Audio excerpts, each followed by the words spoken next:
let's take a look at our top selections for the. Hi, everybody. Dan Illman, Mike Beer. Let's throw up the field for Saturday's feature race at Oaklawn Park. It is the Gazebo Stakes.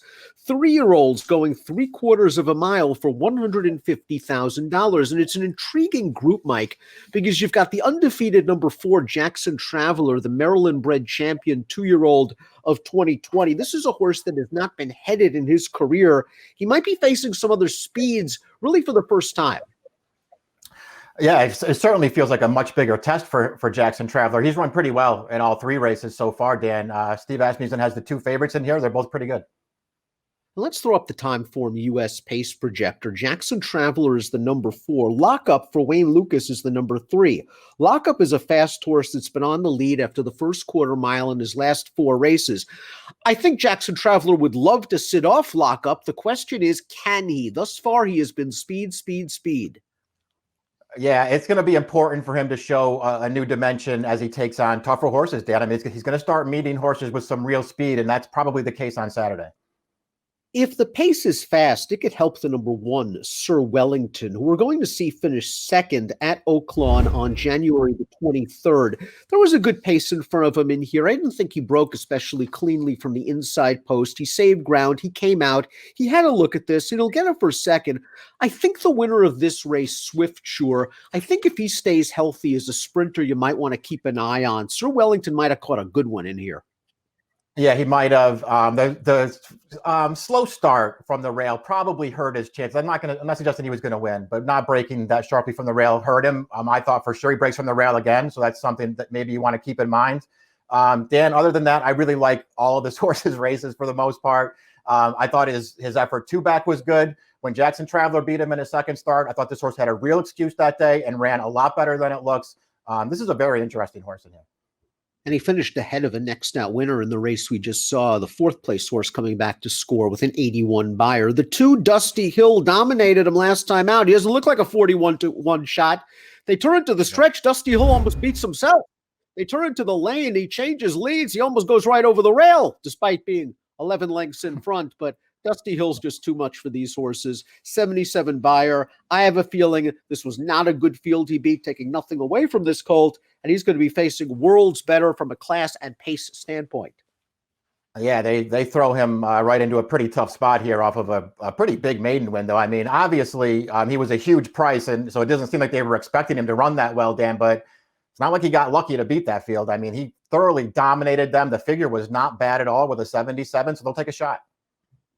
Lockup has gigantic speed. He was no match in the Sir Wellington race we saw 2 starts back. He tired badly, came out of that race once again, showed good early zip over a sloppy track and tired. I don't think they're changing tactics. I think Mr. Lucas has taken the race to him and see how far he can go and how fast he can go. Exactly. They'll just try to put him on the lead here and hope maybe that they get a little bit lucky. He's hard to have a lot of faith in, Dan, if only because, again, the 2 favorites from Asmussen, maybe this horse will outrun them to the front, but they're not slow horses. I don't feel like this horse is going to shake loose and go slow up there. And it's just hard to get behind him. His best race so far, that maiden, when he got a 78 buyer, which is solid, but that was a 5.5 furlong race. Here's the extremely promising and fast number 4, Jackson Traveler, winning his final start at 2. The Maryland Juvenile Futurity had to go 7 furlongs in this race, Mike, and he went fast from start to finish. He finally puts away the pace foe. He's going to just last under the wire. 7 might be a little far for Jackson Traveler. He gets the cut back to 6. It's worth noting that they wanted to run him again. He came down with a little bit of a foot problem, and I like that Asmussen has backed off of him and gave him a little bit of a break. Yeah, all those things are true. He seems like a pretty nice horse to me, Dan. I personally didn't want him in this race. Not that I'm trying to knock him at all, but again, I felt like 2 races back that perhaps Sir Wellington ran every bit as well as he did in there. And then last time, I know the pace was fast, but they went 1-2 around the track. You could see in the replay there was no running going on behind this horse at the end. I get it. 6 is better for him. Lasix on. He could take another step forward here, but I don't want him at a short price. Thoughts on the 5 Game Day Play going out for trainer Brett Calhoun, 3rd start of the form cycle. He was a stakes winner sprinting at Remington Park last year during the fall. He was simply overmatched in the Lockup. He came back at the fairgrounds last time out. He ran a decent second. He got the right setup. He might get another setup here. Yeah, he was okay last time. It's funny. It never looked like he was going to win that race, but man, he made it really close at the end. 5.5 might have just been a little short for him. I personally really liked his Clever Trevor at the end of last year, Dan. I know that wasn't the strongest field in the world, but he was a good 4-5 wide all the way around the turn in there. He kept coming through the stretch. I thought he ran really well to win that race. Third place horse from his most recent race came back to win for 75,000 with a 79 buyer, albeit on turf. Casadero was Jackie's Warrior for Asmussen before he faced Jackie's Warrior. He won his first two starts by open lengths, including the Grade 3 Bashford Manor. And Jackie's Warrior was just too much for him in the Saratoga Special. We know what kind of 2-year-old he was. Another horse that can benefit from the layoff. Here's a formulator fact for trainer Steve Asmussen. It also works for a Jackson Traveler as well. 3-year-olds on dirt, Lasix on, 11 for 29, 234 ROI. This horse gets a nice outside post, and he has shown the ability to stalk and pounce. I think a good trip is coming. What do you make of the layoff? Yeah, I mean, I don't know about the layoff. We'll see how he comes back off of it, Dan. Maybe he just needed a little time. Listen, he ran buyers of 80 and 81 in his first two starts. I mean, he improves off of those. He's going to be a handful in here. Personally, I really liked his career debut.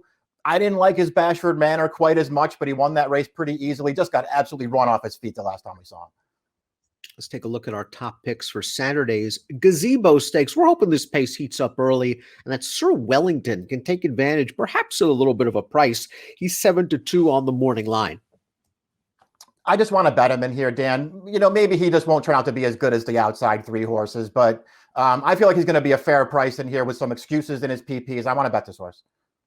And he has the recency advantage over his main competition, the 6, Casadero, the 4, Jackson Traveler. Mike and I both go 1-6 in the Gazebo Stakes at Oaklawn on Saturday. Good luck.